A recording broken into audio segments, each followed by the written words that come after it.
శ్రీకృష్ణ పరమాత్మని వెతకడం మొదలుపెట్టింది సంతోష్ అన్న. వెతుకుతుంది వెతుకుతుంది వెతుకుతుంది, ఎక్కడ దొరకట్లే కృష్ణుడు. అన్న అందరూ ఏమనుకుంటారంటే సుధాంశు అండ్ సుధన్వ వింటున్నారా? ఏమనుకుంటారంటే రాధాకృష్ణులు అంటే భార్యాభర్తలు అని చాలా మంది అనుకుంటారు. అన్న. కొంతమంది ప్రేమికులు అనుకుంటారు, సతీష్ అన్న. కొంతమంది మేనత్త అని అల్లుడు అని అట్లా అనుకుంటారు. ఇట్లా చాలా రకరకాల భావనలు ఉన్నాయి. నువ్వు కూడా విను. యామ్కి కూడా చెప్తున్నా, యామ్కి కూడా ఇంట్రెస్టే. రాధాకృష్ణులు అంటే జీవాత్మ పరమాత్మలు. అంటే రాధాదేవి జీవాత్మ, శ్రీకృష్ణుడు పరమాత్మ అని మనకు చాలామంది చెబుతారు. ఇంకొంతమంది ఏం చెబుతారంటే అసలు కృష్ణుడి యొక్క మాయాస్వరూపమే రాధాదేవి, కాబట్టి కృష్ణుడికి రాధాదేవికి అభేదం, వాళ్ళిద్దరు కూడా ఒకటే. ఇది పాండురంగాశ్రమంలో మనం ఇప్పుడు చూసాం కదా విగ్రహం, అందులో ఒకటే విగ్రహంలో ఇద్దరు ఉన్నారు కదా రాధాకృష్ణులు. అది వారి గురువు గారికి అట్లా దర్శనం ఇచ్చారట, విశ్వనాథ గురుదేవులకి స్వామి అట్లా దర్శనం ఇచ్చారని చెప్పారు. అయితే దీని మీద మన గురువు గారు అవధాన సహస్రపడి డాక్టర్ నాగఫణి శర్మ గారు ఒక అద్భుతమైన పాట పాడారు. ఇక్కడ పాండురంగ ఆశ్రమంలో పాడారు, వారి అవధానంలో కూడా చెప్పారు. రాధాదేవి వెతుకుతూ వెతుకుతూ వెతుకుతూ ఆ అడవుల్లో వెతుకుతుందట. పొద్దున ఉదయం సూర్యోదయం అయింది, 6 అయింది. తొలి సంజల చిరుగాలి నీ నాడను నాగున్నాడా. పొద్దున 6 అయింది, సూర్యుడు ఉదయించాడు. కృష్ణ పరమాత్మని రాధాదేవి వెతుకుతున్నది. అడిగిందట, గాలి చక్కగా మెల్లమెల్లని చల్లని గాలివి అన్నట్టు ఆ గాలిని అడిగిందట, ఏమమ్మా నువ్వు కృష్ణుడిని చూసావా గాలి అని అందట. గాలిదేవుడు సమాధానం ఇవ్వలే. ఇంకా 8 అయింది, 9 అయింది, మధ్యాహ్నం అయింది. ఎండవేళలో అడవి నీ నీడన దాగున్నాడా. మంచి ఎండెక్కింది, అన్ని చెట్లు ఉన్నాయి, అడవిలో చెట్ల నీడలో ఎదుగుతున్నది. ఎందుకంటే కృష్ణుడు కూడా నల్లగా ఉంటాడుగా, నీడ కూడా నల్లగా ఉంటుంది కాబట్టి మా కృష్ణుడు కూడా నల్లగా ఉంటాడమ్మా, నల్లనయ్య ఆయన కన్నయ్య, ఆయన ఇందులో ఈ ఎండలో ఏమన్నా ఈ చెట్ల నీడలో ఎక్కడ ఉన్నాడా అంటే ఆ చెట్లు బదులు ఇవ్వలేదు. ఇక ఉదయం అయింది, మధ్యాహ్నం అయింది, ఇప్పుడు రాత్రి సాయంత్రం సంధ్యా సమయంలో మునిమాపుల అలనల్ల అలలవో యమునా నీ నడుమున నడయాడేనా. యమునా నది నల్లగుంటుంది, కృష్ణ పరమాత్మ నల్లగుంటాడు కాబట్టి ఆ ఇసుక తిన్నెల్లో ఆ యమునా నది దగ్గరికి పోయి, ఏమమ్మా యమునా నది నా కృష్ణ పరమాత్మ నువ్వేమైనా చూసావా? పొద్దున గాలిదేవుడిని అడిగి ఆయన చెప్పలేదు, మధ్యాహ్నం చెట్ల దగ్గరికి వెళ్ళి ఆ నీడలో అక్కడా చెప్పలేదు, సాయంత్రం అయింది నీ దగ్గర ఏమైనా స్నానం చేయడానికో నీ ఈత కొట్టడానికో వస్తాడు, నువ్వేమైనా చూసావా కృష్ణుడిని అంటే యమునా నది బదులు ఇవ్వలేదు. ఆ తర్వాత ఆమె చాలా దిగులు పడి అట్లా కూర్చుందట. ఆ కూర్చుంటే ఏందబ్బా నా కృష్ణుడి దర్శనం కాలేదు అంటే, రాత్రి అయింది, చుక్కలు పొడిచినాయి ఆకాశంలో. చుక్కలు పొడిచిన శూన్యంలో ఎక్కడిది చిరునవ్వు. ఆమెకు ఒక నవ్వు వినపడ్డది, అని ఓ నవ్వు ఎక్కడి నుంచో వినపడ్డది. ఎక్కడి నుంచి వచ్చిందబ్బా ఈ నవ్వు? రాత్రిపూట ఆకాశంలో నక్షత్రాలు వచ్చినాయి, చంద్రుడు వచ్చాడు అని చెప్పి, చుక్కలు పొడిచిన శూన్యంలో ఎక్కడిది చిరునవ్వు, నవ్వే వింటున్నానా నే భ్రమలోనే ఉన్నానా. నేను నవ్వింటున్నానా, నేను భ్రమలో పడ్డాను, ఒకసారి గిచ్చుకొని చూసుకున్నాను. అప్పుడు సమాధానం వచ్చింది అక్కడ, నవ్వే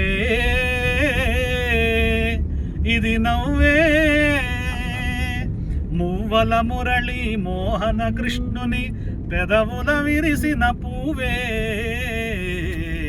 నవ్వే ఇది నవ్వే. నేనేనా కృష్ణ పరమాత్మ నీ పలుకుతున్నా అమ్మా, ఇది నా యొక్క నవ్వే అని చెప్పి ఆమె కృష్ణుడు ఆమెకి అశరీర వాణి కనబడుతుంది, వినబడుతున్నది ఆమెకి. అప్పుడు అమ్మక చెల్లా నమ్మినదెల్లా నిజమే కాదా పిల్ల, నేనే నీలో కొలువై ఉంటే వెదకెదవి జగమెల్లా. ఏమన్నాడు కృష్ణ పరమాత్మ అంటే, అసలు నేను లేని ప్రదేశం ఎక్కడుంది, నీ గుండెల్లోనే హృదయంలోనే ఉన్నా, నువ్వు అంతా బయట ఎతికావమ్మా. గాలిని అడిగావు, మధ్యాహ్నం సూర్యుడిని అడిగావు, సాయంత్రం యమునానందని అడిగావు, రాత్రిపూట నక్షత్రాలని చంద్రుడిని అడిగావు. అసలు నేనే నీ గుండెల్లో కొలువై ఉంటే నువ్వు ఇన్ని చోట్ల ఎతికావు కాబట్టి నేను బయట కనబడట్లేదు, నీలోనే ఉన్నానమ్మా అని చెప్పి కృష్ణ పరమాత్మ చెప్పాట. అది రాధాకృష్ణుల యొక్క ప్రేమతత్వం. నిజంగా ఈ పాట నాగఫణి శర్మ గారు గురువు గారు పాడితే వింటే కళ్ళెంబడి నీళ్ళు వస్తాయి. అంత ఆర్ద్రీభూతమైనటువంటి దివ్యమైనటువంటి రచన, దివ్యమైనటువంటి గానం వారిది. వారు ఇది రాశారు. నేను 2 సార్లు 3 సార్లు విని నేను కొన్ని చరణాలు మార్చి పాడాను. అదే రాధాకృష్ణుల యొక్క తత్వం. గురువు గారు పాడిన తర్వాత అంటే పద్యమైన శ్లోకమైన తర్వాత మీ నోటి నుండి వింటూ ఉంటానన్న. అంటే ఎంత శృతిబద్ధంగా, అంత లయగా, మరల తిరిగి అదే బాణిలో అంత అద్భుతంగా. శృతి విరసం కష్టమని మన కావ్యాలంకార సూత్రంలో చెప్పినట్టు ఏదైనా ఒక్కసారి ఏదైనా విన్నప్పుడు ఎవరిదైనా సరే ఒకసారి వినాలనిపిస్తుంది. కానీ గురువుగారి ఎన్నిసార్లు విన్నా కూడా మరలా తిరిగి వినాలనిపిస్తుంది. ఇప్పుడు ఈ పాట నాకు దాదాపు ఇప్పటికీ గురువుగారు అవధానం చేసి 4 సంవత్సరాలు అయినట్టుంది పాండంగాశ్రమంలో. ఆ 4 సంవత్సరాల నుండి కూడా మీరు దాదాపు ఇప్పటికి ఒక 100 సార్లు పాడొచ్చు. మరలా ఎన్నిసార్లు విన్నా కూడా పురా ఇది నవం పురాణం అన్నట్టు ఎప్పుడు నూతనంగానే ఉంటుంది. పాండురంగ స్వామికి జై. సతీశన చాలా అద్భుతం. అయితే నేను ఈ శైలి ఏంటంటే, నేను 7వ తరగతి 8వ తరగతి నుంచి పద్యాలు చదువుతున్నా. మా నాన్నగారు నేర్పించారు. నేను మొదట్లో ప్రసాదరాయ కులపతి గారు కుత్తాళం స్వామి వారి పద్ధతిలో చదివేవాడిని పద్యాలు. తర్వాత నేను ఎవరి బాణి వింటే ఆ బాణిలో పద్యం చదవడం అనేది నాకు వచ్చు. అసలు మామూలు పద్యాలు చాలా వచ్చు కాబట్టి చిన్నప్పుడు. అయితే మేడసాన్ మోహన్ గారు అవధానం చూసిన తర్వాత ఆ బాణిలో పద్యాలు చదివేవాడిని. నేను ధూళిపాడు మహాదేవమణి గారు బాణిలో చదువుతాను. ఇట్లా ప్రాచీనమైన వాళ్ళ ఎవరి బాణి విన్నా కూడా నేను ఆ బాణిలో పద్యం చెప్పడం అనేది అలవాటు అయిపోయింది, మిమిక్రీ లాగా. అయితే నాగఫణి శర్మ గారు గురువు గారు అవధానం చేసిన లలితగడాతోడు నాన్నగారితో వెళ్ళడం వల్ల ఏలూరుపాడు అనంతరామయ్య గారు, తర్వాత చెరువు సత్యనారాయణ శాస్త్రి గారు, ఇట్లా పెద్ద పెద్ద వాళ్ళని చూసి చిన్నప్పుడు బేదవోలు రామబ్రహ్మం గారు, అసలు ఆయన పద్యం విన్న తర్వాత అసలు ఇది కదా అద్భుతం, ఇంకా అసలు ఇట్లనే చదవాలి ఇది అని నాకు వచ్చిన కొన్ని 100,000 పద్యాలు ఈ ట్యూన్లోకి మార్చుకొని చదివితే చాలా బాగా అనిపించింది. అదెందుకు ఆకర్షణగా మోహన్ రాగంలో ఉండడం వల్ల జనసమ్మోహనంగా ఉందనిపించి నేను ఇదే బాణీని బాగా కొనసాగించడం జరిగింది. కానీ నాది మొదట పద్య శైలి చదవడం చాలా రకరకాల విధానాల్లో ఉండేది. ఉత్త వచనంలా కూడా ఒకసారి పద్యాలు చదువుతుంటా. మా నాన్నగారి యొక్క ఆశీస్సులు. అసలు పద్యాలు ఫస్ట్ రావాలి కదా. జుట్టు కనుకుంటే ఏ కుప్పైనా ఎచ్చని అసలు ఫస్ట్ జుట్టు ఉండాలి. అది కుడి వైపు వేస్తావా, ఎడం వైపు వేస్తావా, ముందుకు వేస్తావా, వెనక్కి వేస్తావా అని ఆ జుట్టు అనేది ఉండాలి. అది మా నాన్నగారి యొక్క అనుగ్రహం. బాగా వారు నేర్పించినటువంటి భర్తృహరి సుభాషితాలు అన్నయ్యని చూసి పోటీపడి నేర్చుకున్నా. అది ఒకప్పుడు చేశాను అట్లా పోటీ పెట్టుకొని. కాబట్టి తెలుగు పద్యాలు ఏంటంటే ఆ విరుపులోనే సౌందర్యం ఉంటుంది. విధవాని వనుకున్న మాకు సకలాభీష్టంబు సిద్ధించెడు అని ఒక సమస్య ఇచ్చారు. అట్నే హనుమా